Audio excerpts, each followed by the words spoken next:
Motor vessel, vacate your engine room. We are prepared to subject you to disabling fire. That was the warning. Not a metaphor, not a headline trick, not a piece of dramatic language added later by television hosts.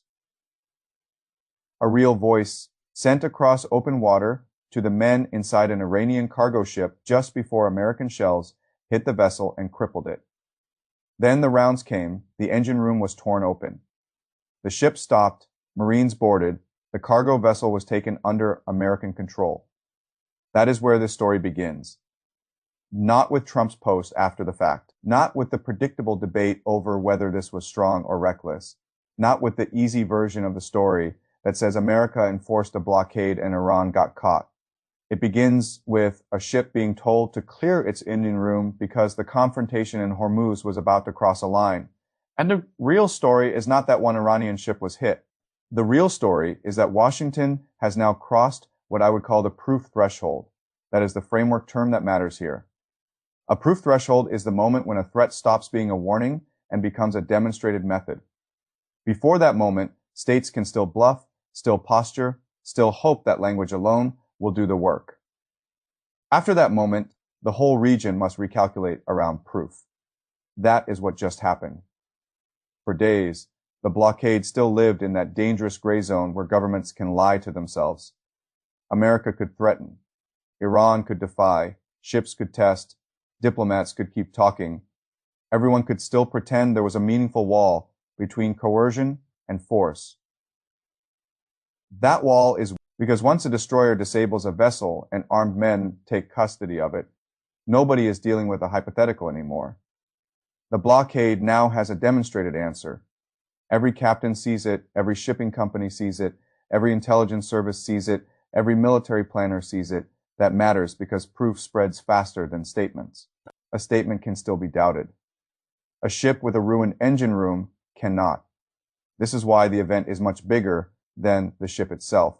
The ship is the scene, the proof threshold is the story, and once you understand that, the rest of the crisis becomes clearer. Iran now has 3 broad roads in front of it, and none of them is good. The first road is to swallow the hit and do very little militarily. That is the safest option politically. It is poisonous. A regime that has spent weeks insisting it still has leverage, still has tools, still has ways to punish pressure, cannot easily watch one of its own vessels get disabled and boarded by the United States Navy without suffering a deep credibility wound. If Tehran absorbs this too quietly, then every future American warning gets stronger and every future Iranian warning gets weaker. The second road is direct retaliation, strike an American ship, hit an American base, hit coalition infrastructure. That would answer humiliation with force, but it would also drive the crisis immediately into a far more dangerous phase.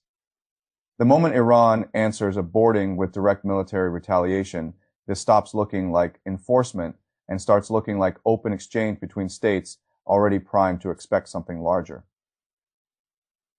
The third road is indirect retaliation. Use proxies, use the Houthis, use deniable maritime harassment, use drones, mines, shipping pressure, Gulf infrastructure fear. This is the most tempting option because it lets Tehran answer without answering cleanly. But it is its own trap. Indirect retaliation widens the map, brings in more actors, pushes up insurance, and turns one blockade confrontation into a multi-lane shipping crisis. Those are Iran's bad roads, but Washington has built a trap for itself too. Because once the United States has crossed the proof threshold, it has quietly created a new enforcement floor. If the next Iranian linked vessel tests the line and America suddenly hesitates, American credibility falls immediately. But if the next vessel is also hit, then the pattern hardens. And once the pattern hardens, the blockade stops being a political instrument backed by force and becomes a repeatable system of force that is much harder to control. This is why the triumphant reading of the event misses the deeper danger. Tactically, yes, the United States won this encounter. It intercepted the vessel, crippled it, boarded it, and took control.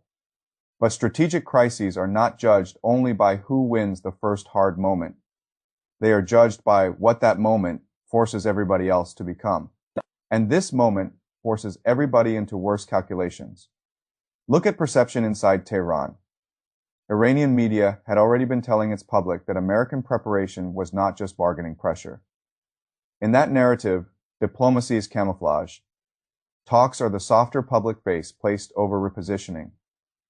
Airlift, reconnaissance, and preparation for something larger.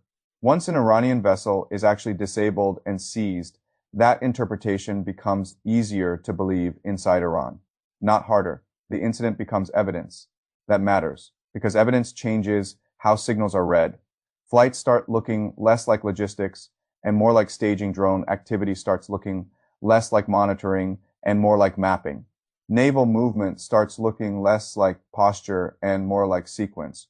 And once both sides begin reading each other through maximum threat assumptions, controlled signaling gets much harder. That is where Yemen enters the picture. The Houthis matter here not because they can reverse the balance on their own, but because they are the cleanest way to widen the crisis without clarifying ownership.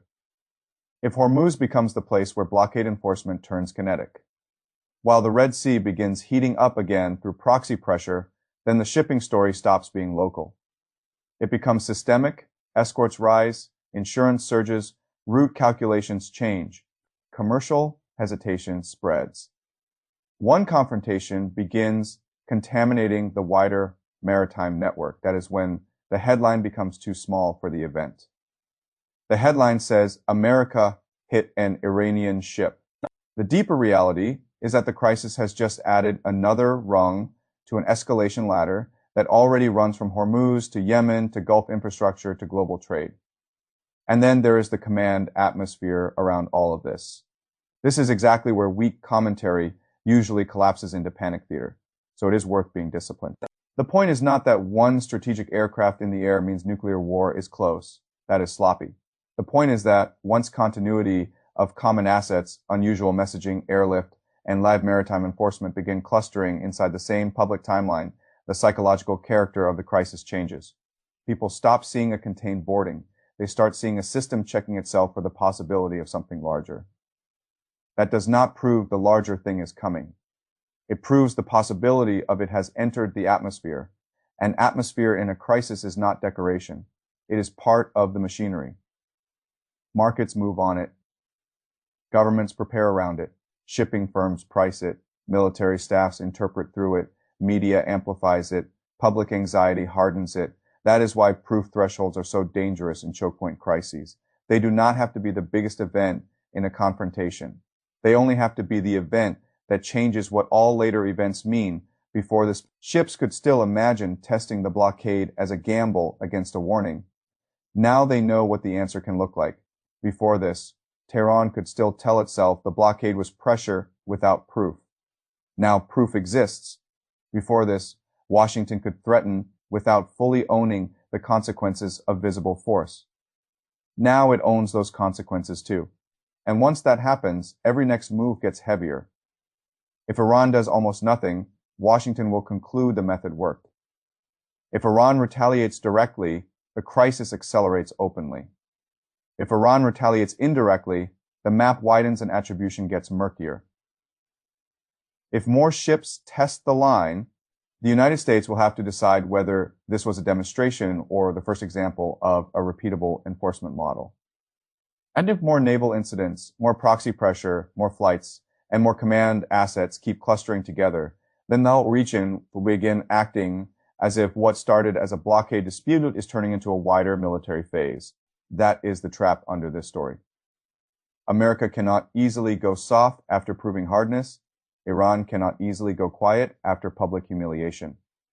The Gulf cannot stay calm if commercial shipping begins to look like a repeat battle space, and the wider world cannot ignore a choke point crisis once disabling fire, boarding teams, proxy risk, and strategic command systems all start appearing in the same timeline. There is also the economic layer, and it matters more than many people want to admit. The Gulf does not need all-out war to shock the world. It only needs enough repeated uncertainty to make transit feel unsafe and delay feel smarter than movement. That is how choke points exert power in reality, not only by being fully closed, but by becoming too expensive to trust. Once that happens, the damage spreads quickly. Energy markets tighten. Insurance rises. Importers pay more. Governments start contingency planning. Shipping firms reroute or pause. And every state dependent on stable maritime trade begins asking the same question. Is this still a blockade, or is it becoming a live conflict zone under another name? That distinction is everything. A blockade is a political tool. A live conflict zone is a system shock. What happened to this ship pushes the crisis toward the second category. So the thing to watch now is not the tactical success of the boarding by itself. It is whether the proof threshold becomes the new normal, that is the real decision point hidden inside the drama. Because the real danger is not that the United States disabled one Iranian ship. The real danger is that Washington has now shown every actor in this crisis exactly what enforcement looks like. And once enforcement has proof behind it, the question is no longer whether tension is rising. The question is how many fronts open when someone decides that proof cannot be allowed to stand.